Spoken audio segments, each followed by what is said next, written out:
दोस्तों, हमारे देश में तुष्टीकरण की राजनीति का बड़ा बोलबाला है। हमारे देश में अधिकतर जो पार्टियां हैं वो एक समुदाय, एक धर्म विशेष के लोगों को लेकर राजनीति करते हैं और ऐसे राजनीति करने वाले जो पार्टियां हैं उनकी संख्या बहुत ज़्यादा है देश में, जिसमें सबसे पहला नंबर आता है कांग्रेस, उसके बाद में बसपा, फिर सपा। ये जो राजनीति करते हैं, इस तरीके के जितनी भी पार्टियां हैं वो एक विशेष समुदाय को लेकर करते हैं और इस समुदाय के लोग खास करके भारतीय जनता पार्टी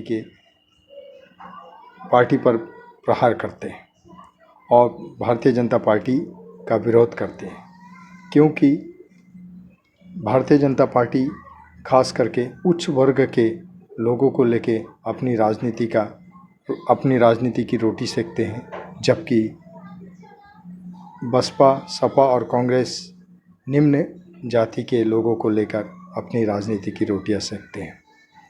अब ऐसे में जब से भारतीय जनता पार्टी की सत्ता हमारे देश में आई है, तब से जितनी भी पार्टियां हैं जो एक जाति विशेष को लेके राजनीति करते हैं, उनमें काफ़ी हलचल देखा गया है, काफ़ी ज़ोर शोर से उनका विरोध किया गया है।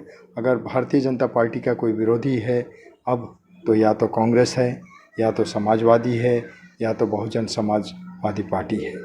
इसके अलावा कई और ऐसी पार्टियां हैं जो एक जाति विशेष को लेके, यूँ कहिए कि निम्न वर्ग, अनुसूचित जाति या पिछड़े वर्ग को लेकर राजनीति करते हैं। उनमें से राजनीति करने वाले जो है बड़े बड़े नेताओं का नाम शामिल हैं, जिनमें खास करके अखिलेश यादव, मुलायम सिंह, मायावती, ममता बनर्जी या सोनिया राहुल कह सकते हैं।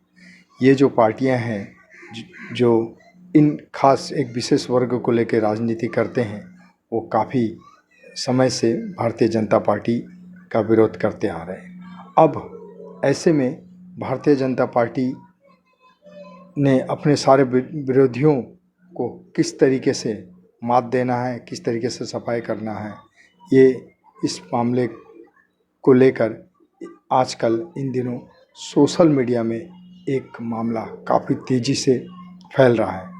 वो सोशल मीडिया में जो चर्चे में इन दिनों जो मामला है वो है अनुच्छेद 341, यानी कि आर्टिकल 341।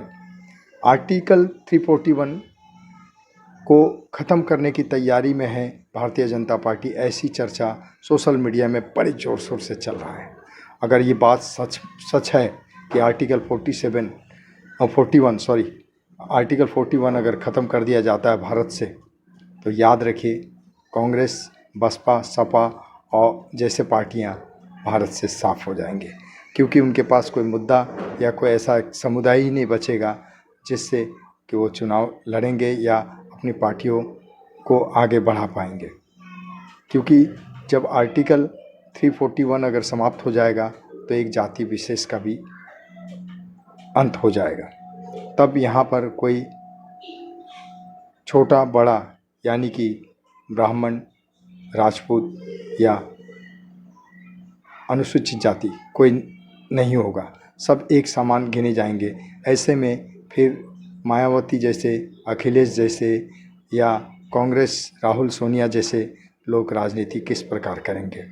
अगर ये बात सच है कि भारतीय जनता पार्टी आर्टिकल 341 ख़त्म करने के मार्ग में है, तो ये भी तय हो गया है कि ऐसी पार्टियों का भी सफाई हो जाएगा। अब इन्हें अपनी राजनीति चमकाने के लिए या अपनी राजनीति की रोटी सेकने के लिए कोई दूसरा रास्ता ढूंढना पड़ेगा। अब सवाल ये उठता है कि ये आर्टिकल 341 क्या है, तो इनके बारे में छोटी सी जानकारी आप लोगों को दे देता हूँ, जिसे आप गौर से सुने। दरअसल आर्टिकल 341 में राष्ट्रपति को यह अधिकार दिया गया है कि वो विभिन्न हिंदू जाति के विभिन्न कबीले या विभिन्न समाज को एक सूचीबद्ध करके उन्हें अनुसूचित जाति में डाल सकते हैं। अगर आप अनुसूचित जाति हैं, ओबीसी हो या एसटी हो या एससी हो, इनको अगर कोई प्रमाण पत्र दिया जाता है तो आर्टिकल 341 के आधार पर दिया जाता है और इसी के आधार पर आपको आरक्षण भी मिलता है। ये खास करके हिंदू धर्म के लिए है।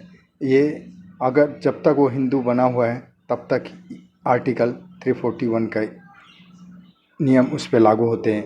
अगर वो किसी कारण से अपना धर्म परिवर्तन कर लेते हैं तो उस पे उससे ये आर्टिकल 341 का कानून निकल जाता है और उसे कोई आरक्षण नहीं मिलता है।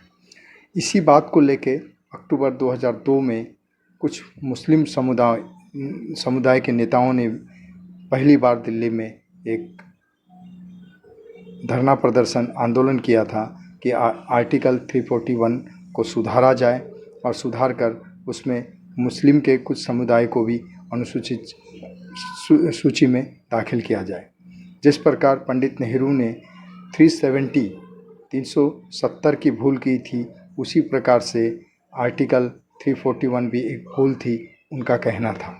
लेकिन देश से आज 370 तो हटा दिया गया है, तो इससे जाहिर होता है कि ये भूल पंडित नेहरू की अब 341 भी हटा दी जाएगी। अगर सच में ऐसा होता है तो मोदी जी की या भारतीय जनता पार्टी की बहुत बड़ी तैयारी है और इस तैयारी के विरोध में अब जो भी तुष्टीकरण की राजनीति करने वाले नेता हैं उन्हें कमर कस लेनी चाहिए अपनी नई प्लानिंग और अपनी तैयारी के साथ में कि अब कैसे चुनाव लड़ेंगे, अब जनताओं से किस तरीके से वोट मांगेगा, इसका उपाय ढूंढ लेना चाहिए। नहीं तो भारतीय जनता पार्टी ने आप लोगों का सफाई किस तरीके से करना है इसका उपाय ढूंढ लिया है, अगर ये बात सच है। दोस्तों, आज के लिए इतना ही। अब मिलेंगे अगले वीडियो में। प्लीज़ ये वीडियो पसंद आया है तो इसे शेयर कीजिए और लाइक कीजिए और मुझे सब्सक्राइब कीजिए। धन्यवाद। जय हिंद, जय महाराष्ट्र।